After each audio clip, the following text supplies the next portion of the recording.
better and better. if it works. And Oh, we had a league out in Olathe. It is working. It's Olathe girls. So yeah, the YouTube recording is Actually going played 3 now. and 2, and they also did that Gold Glove in Blue Valley, which they were really making a push. This conference will now be recorded. Justin not here either? He's online. Okay, I'd like to welcome everybody to the DeSoto Planning and Zoning, June 28th meeting. Roll call, Manson. Garrett. here. Templin. Here. Lane. Here. Milborn. Here, via Zoom. Schultz. Here. Fisher. Here. It appears Commissioner Manson is absent. Okay, item 3 under general business. Approve the planning commission agenda. Make a motion to approve the agenda. We have a motion, I second it. have a second. Any further discussion? Roll call, Garrett. yes. Templin. Yes. Lane. Yes. Milborn. Yes. Schultz. Yes. Fisher. Yes. Motion carries. Item B, approve the minutes of the planning commission meeting held on June the 26th and May the 24th. There is a discrepancy on the one on the special meeting. On the special meeting. Yeah. The date, Oh, okay. Make that. it edit. said 2020, didn't it, John? Well, Is that the, it says motion by Lane to find that project plan is consistent with city comprehensive plan. And then underneath that, it says roll call. And No second. there was no second, and at least in the minutes. I don't remember who seconded it, but That 1 second. Let me pull that up. I don't either. Nice catch. Ooh, thorough.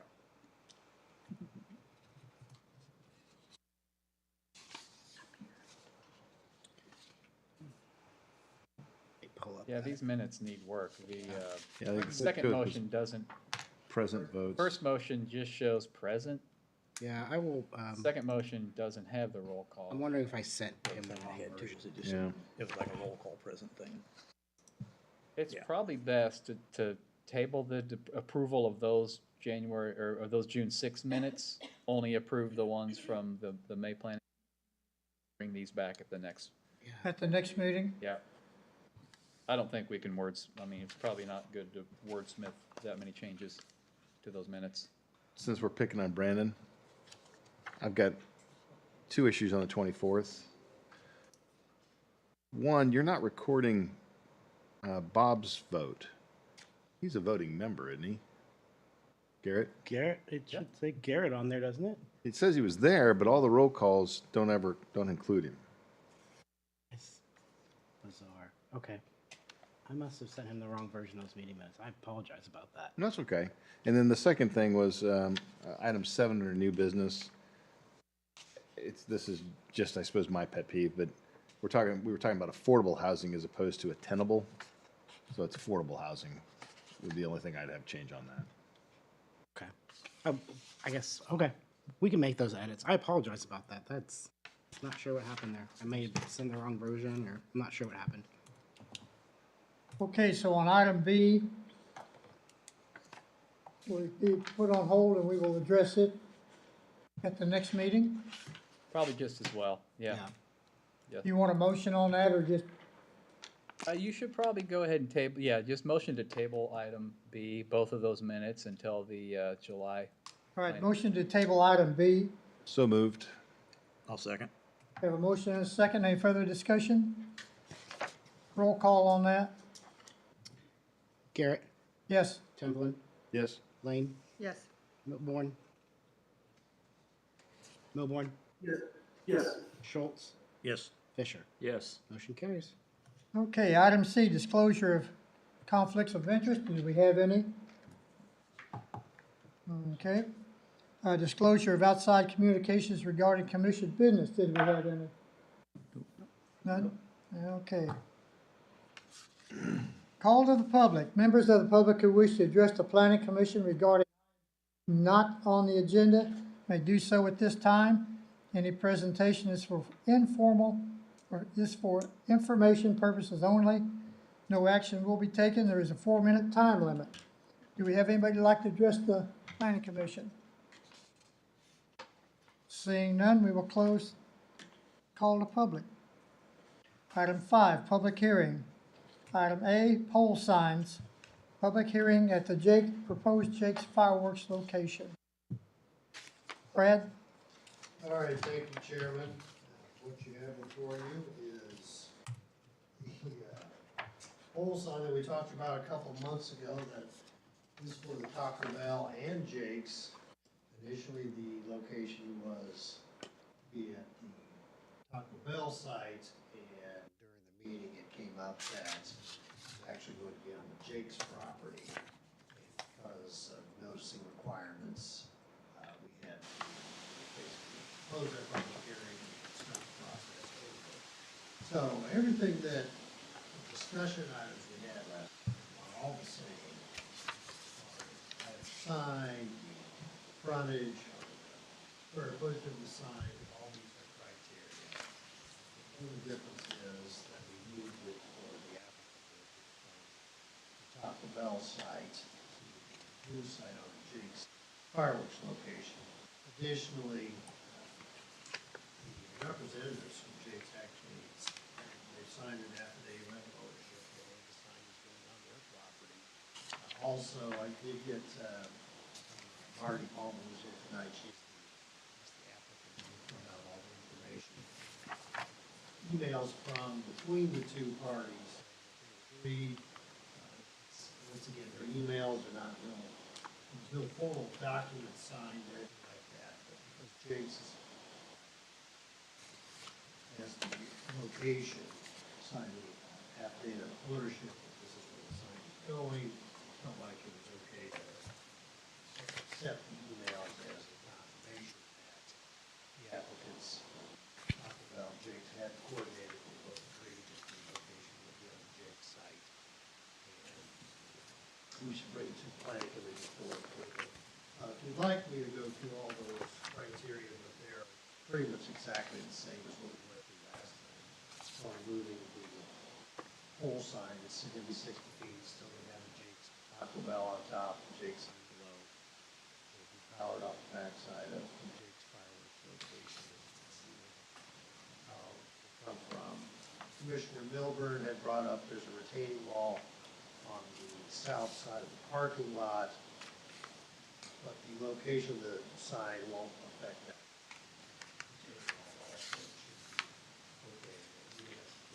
Engineering drawings for the base of the sign. Just there's a comment that he made that the sign itself wouldn't affect the integrity of the retaining wall. With that, if there's any questions, I will answer them. Martin Palmer from Sign Companies here as well. That was the only question I was gonna have, is whether that was gonna affect the wall similar to what Justin had. Yeah, but it's not actually. The retaining wall ends. It's farther east of where that's proposed.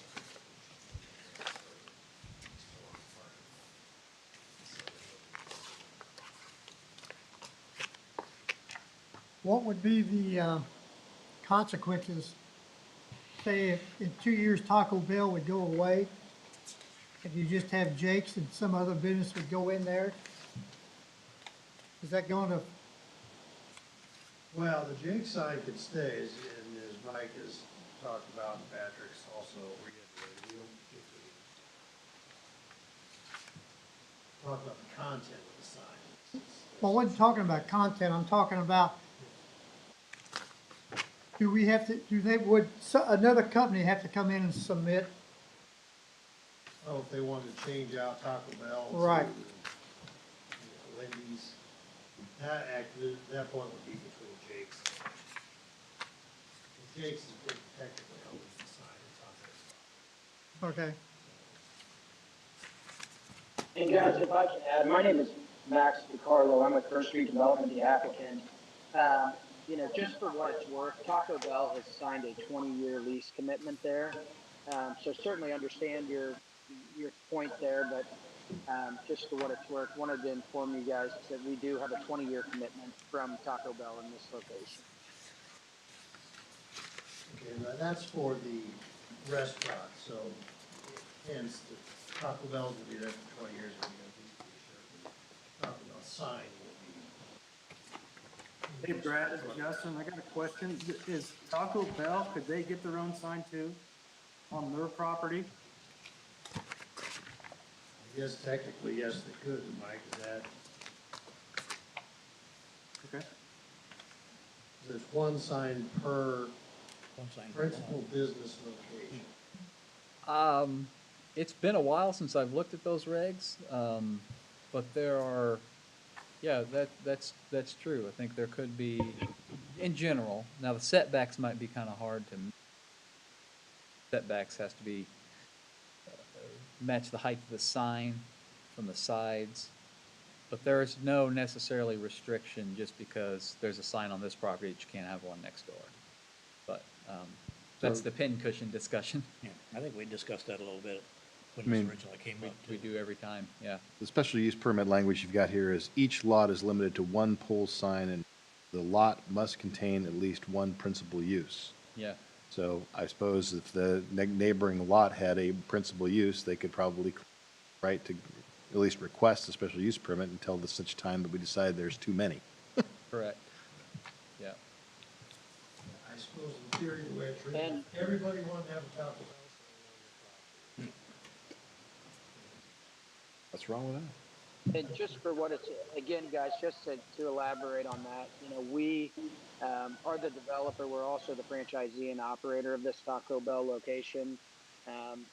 This signage is more than sufficient for Taco Bell, so I can confirm that at least as long as Taco Bell is there, they're not going to be seeking an additional pole sign on their lot. This is more than sufficient for what they want and what they need in terms of signage.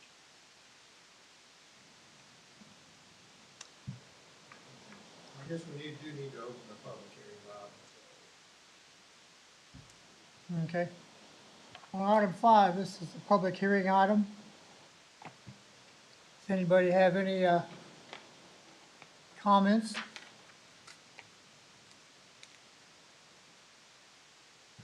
This time we'll close the public hearing. Any of the rest of it, any questions for Brad or the applicant? Roll call. Motion. I make a motion that we approve the special use permit application for the Jake's Fireworks Taco Bell sign. We have a motion. I'll second. We have a second. Any further discussion? Seeing none, roll call. Kemplin, Yes. Lane, Yes. Milborn, Yes. Fisher, Yes. Schultz, Yes. Garrett. Yes. Okay, item B, text amendment for allowing permitted uses in the M1 zoning. And we've discussed this before. At what, the last two meetings? Yeah, we have, Mr. Chairman, I think we brought this back, and part of this whole request was by the mayor, it sort of came from the Economic Development Committee. that Because we have such an immediate need with this potential battery manufacturer, that was a pretty important step to at least in the M1 district where we make an adjustment to our city code zoning table to allow for battery manufacturing. Some components that might go along with it. I know Commissioner Templin felt that it was maybe a little bit premature, and we should look at the entire zoning code and maybe look at the special district as we'll also talk a little bit later about tonight. As we kind of circulated the discussion from the planning commission back to the mayor and EDC, it felt like it really important to bring this back and use the planning commission to make a recommendation one way or another to the city council on this item. So we really didn't change the staff report, other than the fact that we actually get a little bit more information on where the legal request was coming from. And sort of the urgency behind it, there is a lot of inertia behind making this project at least as favorable and that move as many hurdles as possible.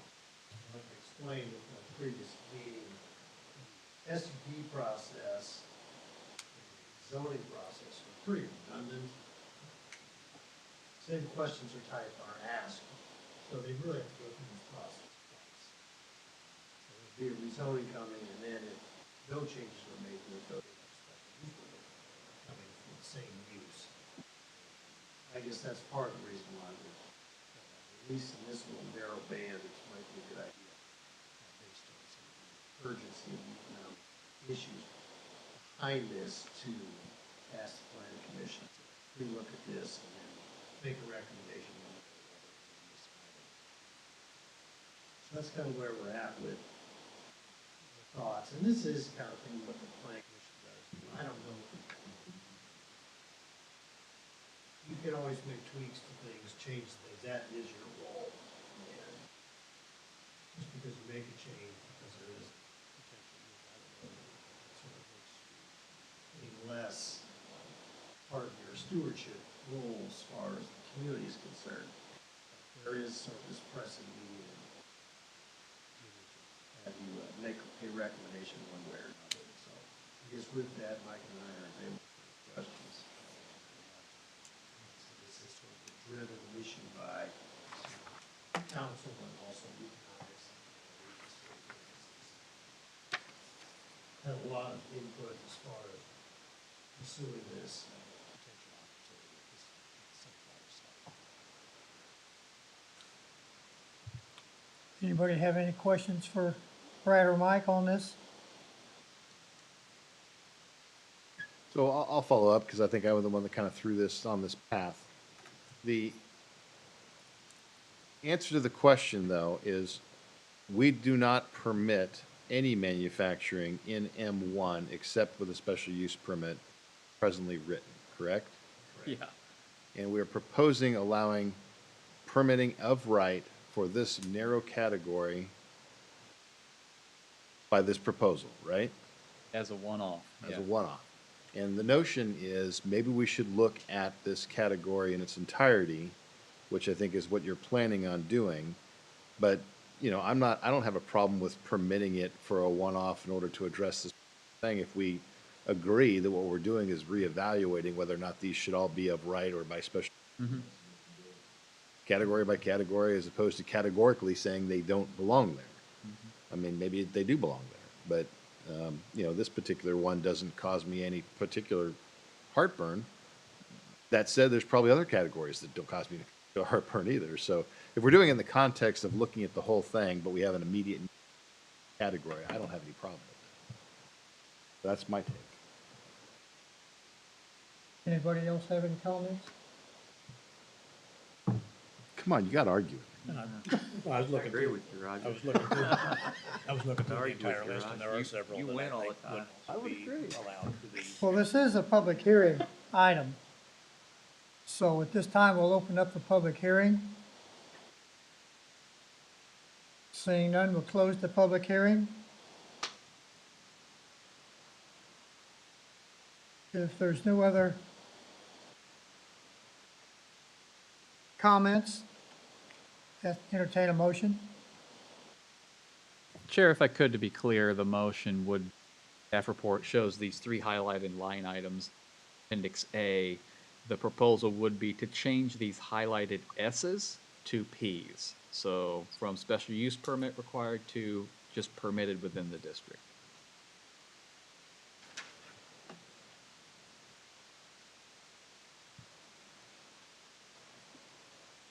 And we're recommending approval to the council. Council has to do this. That's correct. Well, I would make a motion to recommend approval to the council to change the line item categories for section, was it 334, 335, and the subcategory underneath 335 to permitted uses within the M1. A second. We have a motion and a second. I guess I might add, we do have the S and M2, that's what I did put in, I did renotice this meeting, so there's two categories, so. permitted by right in the M2 district. Once again, the planning commission wants to address tonight. It would be kind of, to me, a little awkward to allow it in M1, but not. Do not disagree. I would modify my motion to include a permitted right under the subcategory of 335 in an M2.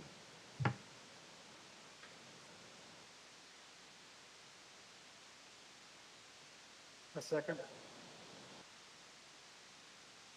Brandon, can you read back that motion? Motion by Commissioner Tempone to approve to the city council needs a special use permit to be permitted within M1 and M2 districts in section 33, 34, and 35 to include permitted rights in any. Is that? Hardly hear you, but I'm sure it's probably fine. I'll double check with Brad and Mike to make sure. Yeah, no, what you said was I think, appropriate, yeah. If Mike thinks it's right, I can I'm hear with him. Mike. Okay, sorry about that. Didn't realize it was off. Oh, there you go.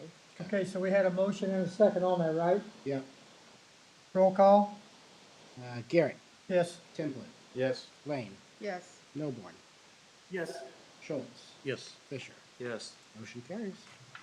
Okay, item 6, we have no old business. Hey Brad, can you turn on your mic on the podium? It's turned off. It's kind of hard to hear you. Okay, yeah, well, it's on, but, Oh, it shows off on. It's a very directional yeah, microphone. I was pressing the button, but this is, That doesn't do anything, yeah. Doesn't do Was it anything. turned off? Yeah, the podium mic is Brad, so Brad, just speak up. Don't mumble, Brad. always lean into this thing. Can you hear him better now? Yeah, oh, yeah. Listen to the good stuff. All right, Okay, item 7, new business. Consider a site plan at 35000 West 95th Street. Brad? all right, thank you, Mr. Chairman. Mike Fox has submitted a site plan to construct a fence and install landscape screening for materials for the garage door business that is being operated on site. This started as a code violation. There's a lot of materials for garage doors, components, tracks that are out in front of the property that, so a codes officer wrote up the applicant and said these need to be addressed and removed on site. Upon review of the zoning code, this site is actually zoned commercial, so they can have outdoor storage, but it just needs to be screened entirely from the street and also any residential areas. And of course, to the west is a RO, residential suburban area. This whole area is along 95th Street, and it's kind of got a piano key of different zoning applications. There's commercial in there, agriculture, residential, suburban, a lot of different types of uses that were granted several years ago. Anyway, so the use itself, the garage door company can operate there. It's a commercial zoning area, but the location for the building materials has not been screened. However, so the applicant came in to get a fence permit to put up a fence, and of course, the commercial district can have a site plan, so has come back to the planning commission with a fairly basic site plan. The yard area for the materials does need to be hard surface, it doesn't have to be paved, so it can be gravel, that's what we talked about doing. Additionally, a 6-foot fence, privacy fence is proposed that would front 95th Street, and then also to the west for the property owner to the west to be screened as well. And then additional plantings would be required in front on the 95th Street side. I did ask the applicant to put additional plantings on the west side of the fence because there is a hedgerow of trees already there. We do get credit in our code for existing plant materials if you leave them there. So that's basically it. It's a pretty simple process as far as the site plan goes. A lot of times when we get into architectural features, and lighting, and all those types of things for buildings, but this is clearly just for a privacy fence and screening for storage of materials. As I also understand, the applicants have a lot of the materials are kind of dated and old, and will probably just be removed and recycled, so.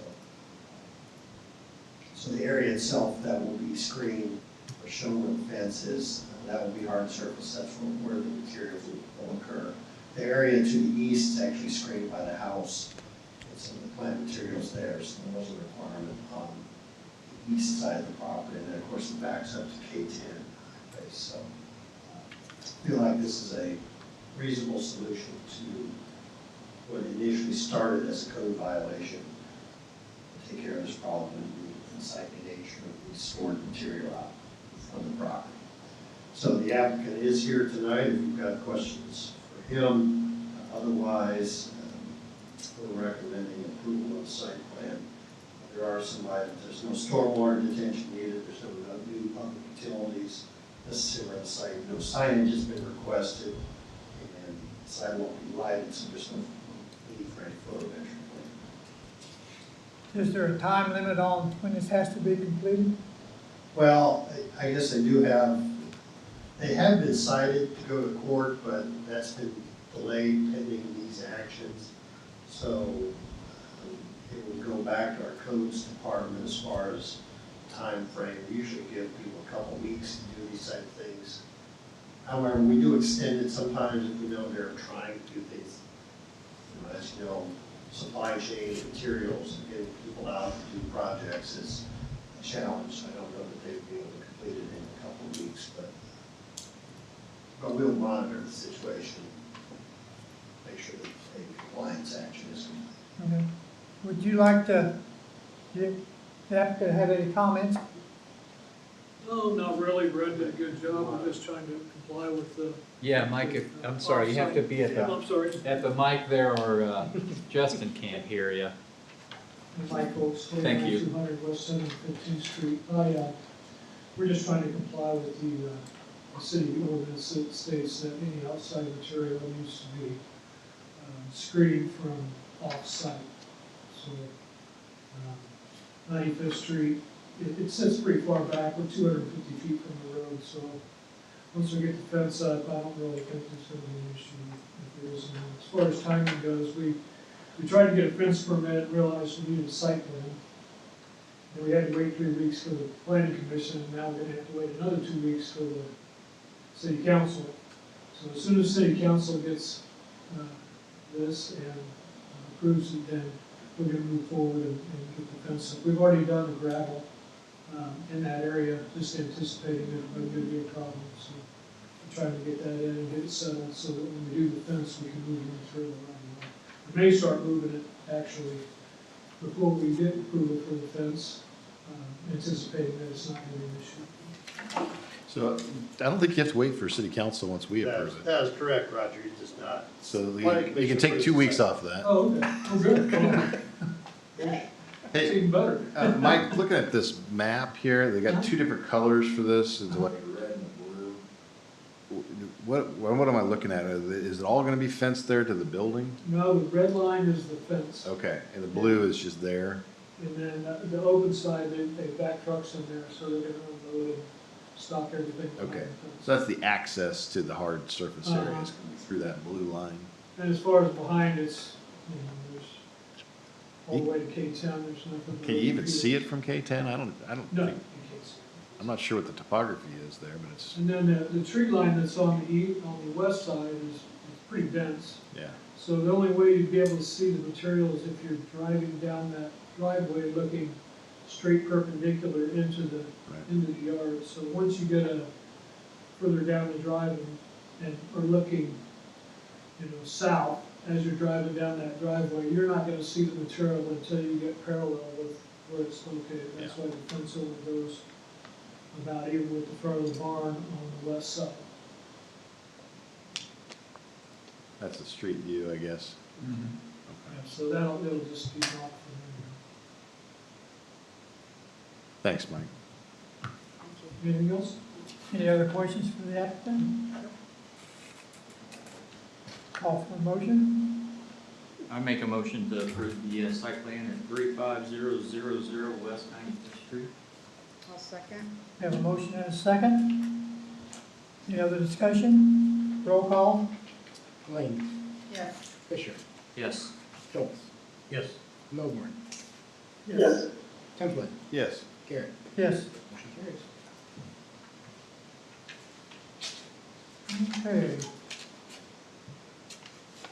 Item B, discuss sunflower property and future plans, planning efforts. All right, thank you, Mr. Chairman. Just gotta step back a little bit, and this is kind of, we focus a lot of times on very specific items in planning commission. This is now the beginning of sort of this larger, broader look at sunflower development. I think part of it was spurred by Roger's comments last time on wanting to look at sunflower development and what manufacturing uses might allow by right, and other uses as well that we might allow that are in M2, M1 district, and do we want to create a new district. But also, there's a lot of discussion as you look at our land use plan on housing. And I do have a handout actually that Mike put together, that should be included in your packet. That will also tie in together with our comprehensive plan update. So we're kind of adding a lot of sort of big picture discussion items that we really need to start thinking about.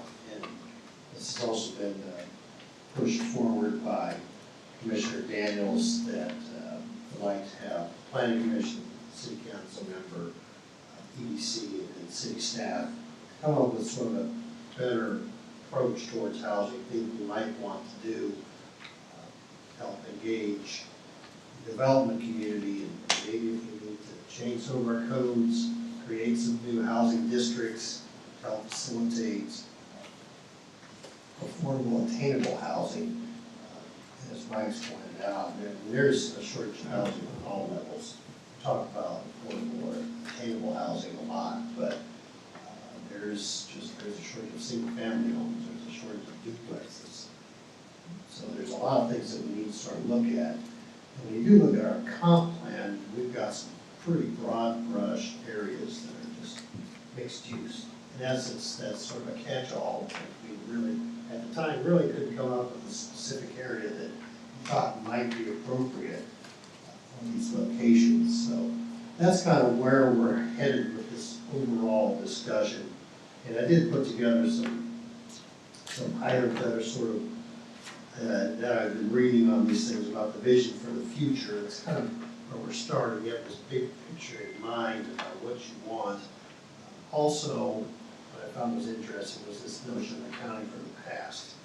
And that's what's kind of interesting to me about the sunflower property is 50 years ago when this location was at its peak, there was 20,000, 25,000 people working here. There was at least 2, maybe 3 ships going there. It was a M2 heavy industrial use, so make no bones about it. What we're doing now, talking about the M1 district, is actually kind of a down zone from what it was in its heyday.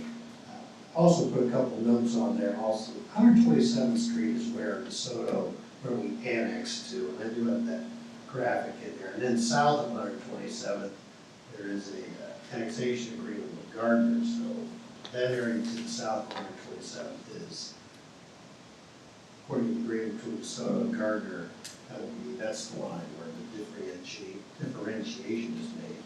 Now, I have no idea what Gardner's be thinking. We're going to start talking about that, the county and the city of Gardner, about maybe looking at some more detailed efforts on how we at least coordinate together as we develop this area. But right now, the northern parts of sunflower property are really what's in play. And those are the areas that will be initially served by utilities that are being proposed for Flint development, and also the lift station that will be constructed around 95th and Lexington, which will also serve the northern parts of the sunflower site. So this is a big endeavor. I mean, as we know, as we've thought about this, but now it's really here. We started with this plan, And now start to break this down into smaller pieces so we can understand housing component, M1. We want to come up with a new district for this area. Maybe we don't. Maybe we're okay with the way things stand. These are things we need to talk about. Maybe there's a few permitted uses by right. We want to move from one category to another. But the thing that also kind of stood out to me is information of this predictability planning. One thing developers like, citizens like, staff likes, is some sort of city council members, planning commissions, is predictable nature of things. We're not just grinding gears and having a full packed house every time we're making a decision. So people know what's coming down the road. And as best we can rub our crystal ball and come up with a good plan, that's kind of what we're trying to do at this point.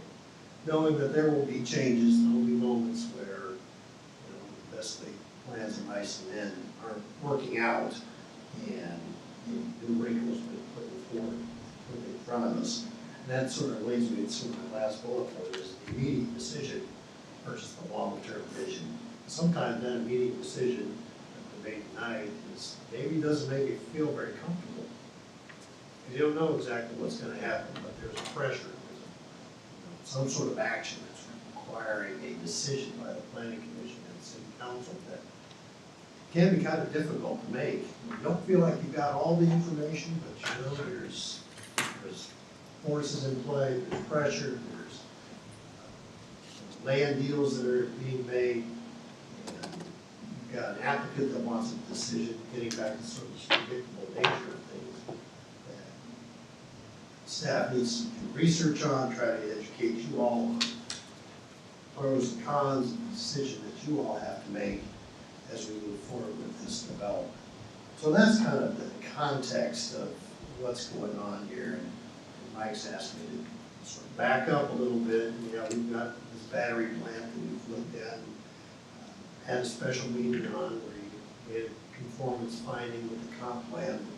Now it's time to look at that 6,000 acres, and actually the area really south of K10 at Lexington Corner and 103rd Street. Begin to break down those purple areas into maybe some housing areas that we want apartments, duplexes, single family, maybe even some estate lots if that's something we want to consider as well. So I guess that's sort of the context. I just kind of want to get your thoughts on this is the process we're going to be going through. One thing that Commissioner Daniels has asked for is volunteers from the Planning Commission, that we could form a committee and look a little bit more in depth at some, at least the housing picture.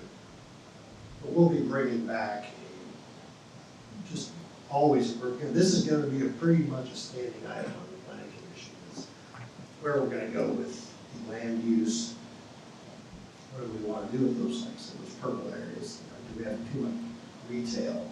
We really start focusing on the southwest growth area to a greater degree than what we've shown here. I think we've got a good start. This is what people have looked at and considered for a long time, knowing that it was heavy investment for a long time. And we had to wait for all this cleanup to occur, and now it's time for the city of DeSoto and our citizen representatives to do some heavy lifting now as well. So with that, just like some, I guess, feedback initially on perhaps the Sunflower zoning district, and then also moving into the housing discussion on who might want to volunteer for something like that. We haven't really said, Mike does have a schedule in here, how often we might be meeting, and our goals and timeframes, and I don't know if Mike want to kind of run through that. Yeah, let me just add to kind of the backdrop that Brad was discussing. So we know the efforts that we put forth on the industrial stuff. We've known that the Flint development property was annexed, and that the Chamber and EDC were working on development agreements with that group. We've known that the Sunflower stuff was coming for a long time, so we started incorporating that into our future land use plans, and we did this revision. This map that you see here was just done last summer to accommodate those northern couple thousand acres that are pretty much environmentally remediated to be ready. And we're aware of the economic pursuits that we're engaged in right now on a massive scale for the Sunflower, but also for the Flint development. And we spent a lot of the last couple of years really kind of focused on that.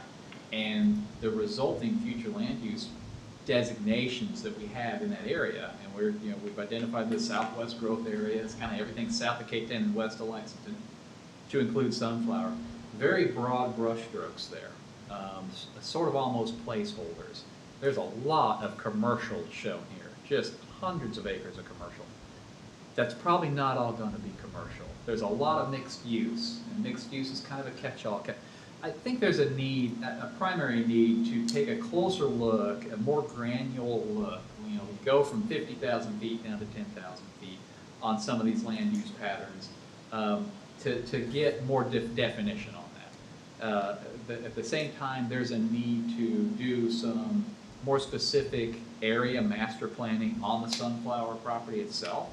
Now that some things are coming into focus regarding the initial development, the scale and nature of that, where utilities are going to be, where road corridors are going to be, what the developer's plan has gelled in the last 16 to 18 months around what their intent is.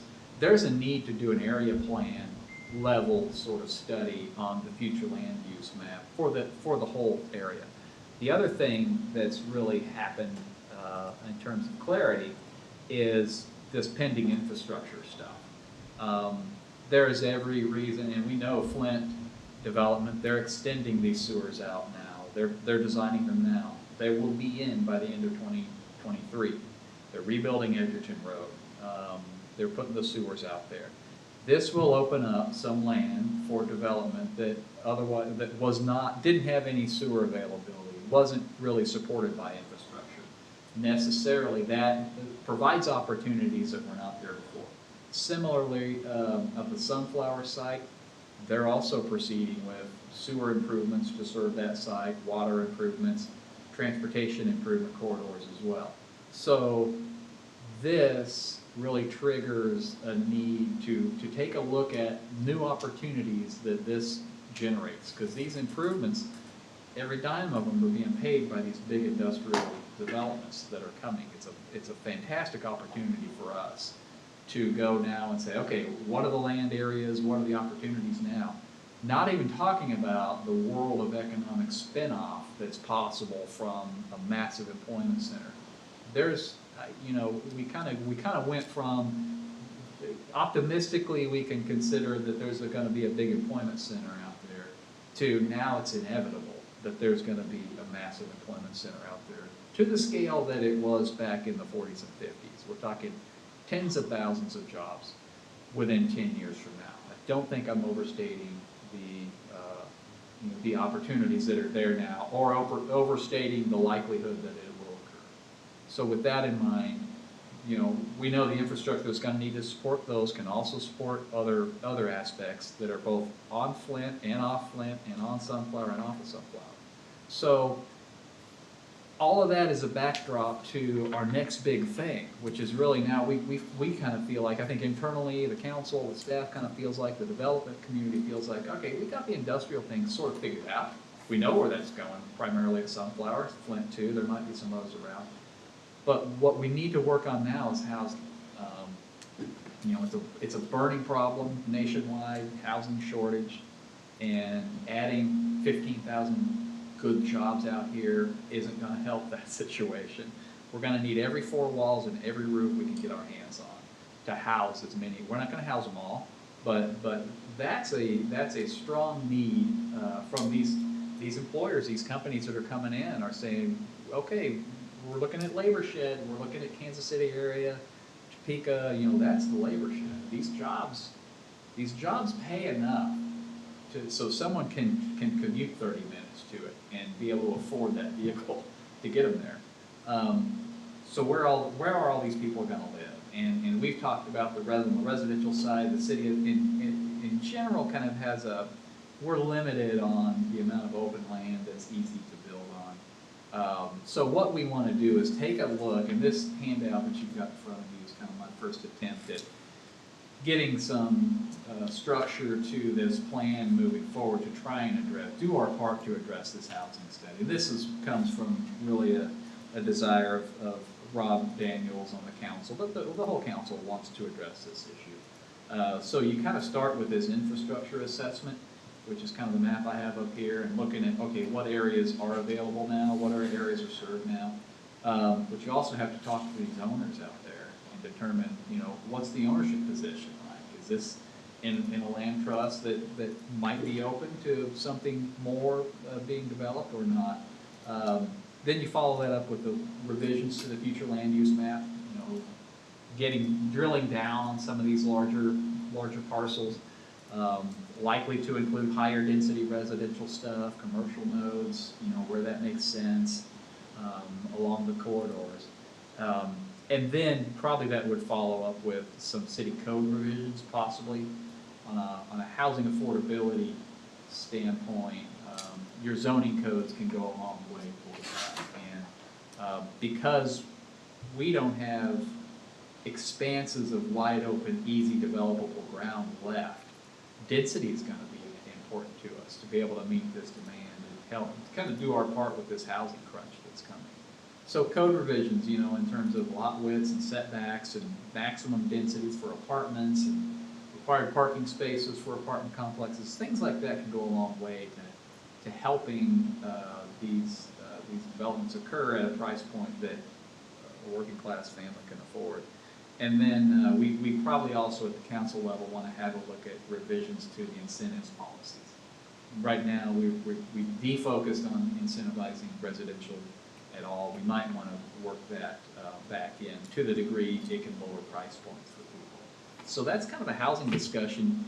It is tied in though with just an overall need to take a closer look at this map and you know, look for the opportunities and get a better understanding of what ownership positions are.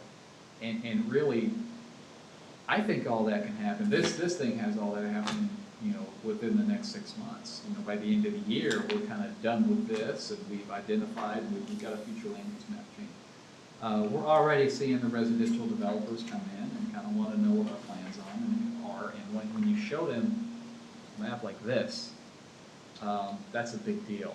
That's a big deal to a developer because, you know, they can see all the infrastructure. You go out there today and there's just a couple survey flags and, well, they're grading Flint, but there's not. But this will all be there in 24 months. It'll all exist, everything on that map. So, you know, the time is now to kind of get ahead of that. This is the next thing I think that we should focus on, and not to ignore everything else. You know, we have a node here at the Kill Creek interchange. You know, when 10,000 people are working out here, this thing's going to be getting a lot more attention than it ever has before. And so there's another opportunity with some sewer extensions to serve in that area too. So that's the kind of, as I see it, our next big charge at this level with the long range. You know, our charge here at Planning Commission level is to look at the ultimate long range plans like Brad was talking about. So this sort of outline kind of tells, sets some expectations about what we're going to do. And the committee, you can see on here, meet about once a month, I would think. We'd like a volunteer or two from the Planning Commission. You don't have to answer tonight, but our first committee meetings kind of shoot for mid to late July for the first kind of meeting. I see some fingers being pointed already. But that's, I kind of want to stop there, and yeah, let you give us some feedback, or at least get a victim for the committee. Well, TV's slow for me until September, so I'm be happy to participate. Oh, okay, but as soon as the new seasons and stuff start. It's harder. It's harder. I don't even know we do seasons on TV anymore. I mean, it drops and you watch them all at once. I can be on that committee too, Mike. Great. That's great. Roger and Tim. That's good. Anybody else? I don't. So you said we meet once a month, is that what it is? About once a month, yeah. Yeah, I could throw in on that too. Okay. You guys are. That's great. I think 3 is all we can have without accidentally getting a quorum, so. No, does somebody else want to get in on it? Or is it just you, Roger? You, Roger, and Tim. Oh, okay. Yep. Well, I don't need to be on. By chance, would those meetings also be online so that if we wanted to, we could? keep up Usually with- committee meetings, we don't Okay. probably broadcast committee meetings. Usually, but, yeah, usually not. Well, you're gonna see it, cause it's gonna come back here. Well, sure, yeah. Yeah, if you look at the, I don't have it to display, but this, the schedule has kind of updates at each planning commission meeting. So, Is there still any plans for that apartment complex there off 90th Street that we approved like 3 years ago? yeah, we're talking with a couple of real estate folks who have interest in submitting. Well, the property's back up for sale, and we've seen, you know, a real estate development firm or two propose, you know, housing. They're all housing. They're not the Class A 4-story apartments. I don't know that that's really what we need. You know, we need the price point. I think it would do well. It would rent up. I mean, it's fine. But short. Too long of an answer We to your haven't heard question. anything about that since it was Yeah, no, approved. that whole Class A apartments with the marble and fountains and all, that's not happening. Yeah. Arcadian or something. No, it was Country Village. It was still gonna be called I Country know Village. up by Cedar Niles on 83rd Street, Lennox is gonna be putting in like 103 houses up there. Yeah, the single family stuff? Yeah, they Yeah. were approved Yeah. last fall. Well, I mean, like I said, you know, the message is, and I'm talking to Eudora and Lawrence and Lefa and Shawnee. I mean, the message is figure out where to put some housing units, guys, because we're gonna need every single one. I mean, the construction jobs for some of these larger projects there's thousands of construction jobs, and a lot of those are skilled trades that will come in from outside the area pulling a camper. So, like, look out at your campgrounds. I mean, for the next 24 months, or, you know, there could be a crunch on campsites too, conceivably. So, yeah, that's kind of the message we're trying to give without alarming anybody.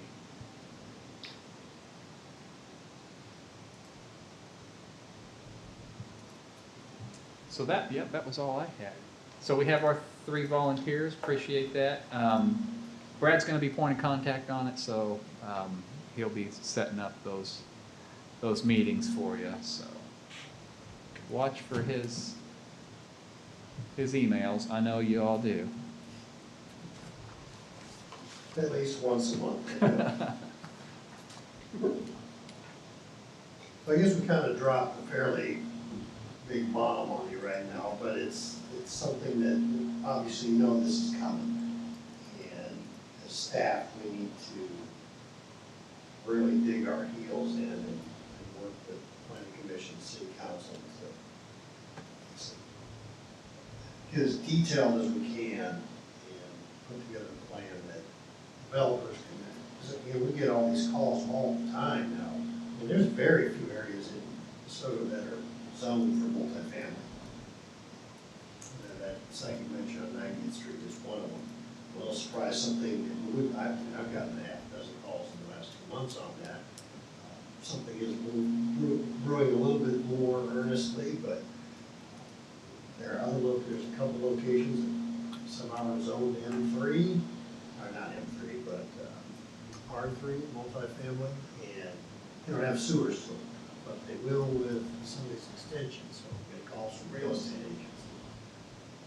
So, and these are the things that are now starting to really occupy some of my time, responding to these things. I know there's a lot of this flags is, as well. this is nothing. I mean, we haven't even started with that sort of activity. Hasn't even started yet.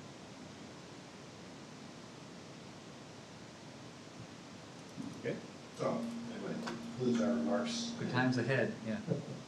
Hopefully we don't get to the point where it was when the plant was going, when every chicken house and garage and driveway was rented out to something. Well, had a Little plan, you discussion could maybe at, help that. Yeah. yeah.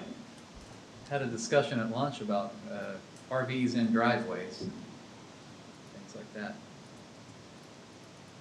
Where do you go? That's a good idea. a good thing to think about. I mean, you know, yeah, you rent out your driveway. I mean, our code right now allows you to park an RV on the street for 14 days with permit. You know, if you're staying with relatives or whatever. I don't see why we shouldn't be thinking about allowing a 30-day permit or a 60-day permit for a driveway location. That'd be okay, what do you do about sewage? Well, you know, they got tanks and stuff for that. Well, we're not gonna let them Clark Griswold the thing, but. Out of fairness, it was Cousin Eddie. It wasn't. It's Cousin Eddie. Yeah, you can't Cousin Dude, Eddie. I could back two of them in my vacant lot over here, couldn't I? You could make a pretty penny, yeah. Look at Bob thinking about making money. The driveway, You already got a dump station over there, don't you? Oh, it's fine. the driveway B&B style. Airbnb. But those are the, I mean, we kinda laugh, but, I mean, those are the things. Yeah, you remember the days of the. I remember those days. Yeah. I was a kid growing up here when you could put a tent anywhere anybody let you. Yeah. Yeah, hopefully we won't get there, but, that's the type of demand I think that we're gonna see in the next 4 or 5 years.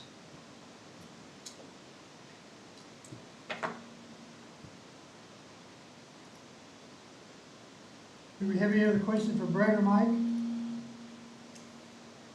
we know where we're at on the storage place down here that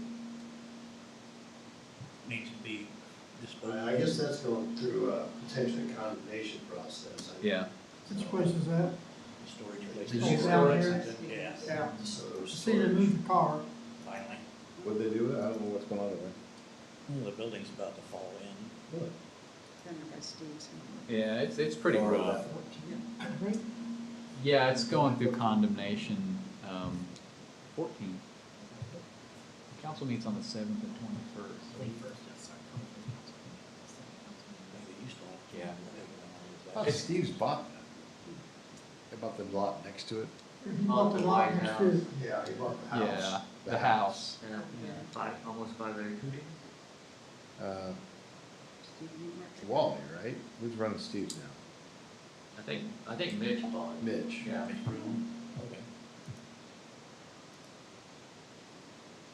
See, they could tear that down, duplexes would go in there, wouldn't it? Could, you know, there's some Unless it's floodplain been a floodplain. issues, yeah, there's some floodplain issues there. Yeah, I think he was looking for a good buffer between what he does and somebody else using it too, so. Yeah. Well, do we have anything else? Would entertain a motion to adjourn? I make a motion, we adjourn the meeting. Have a motion? Second. All in favor, say aye. Aye. Yeah.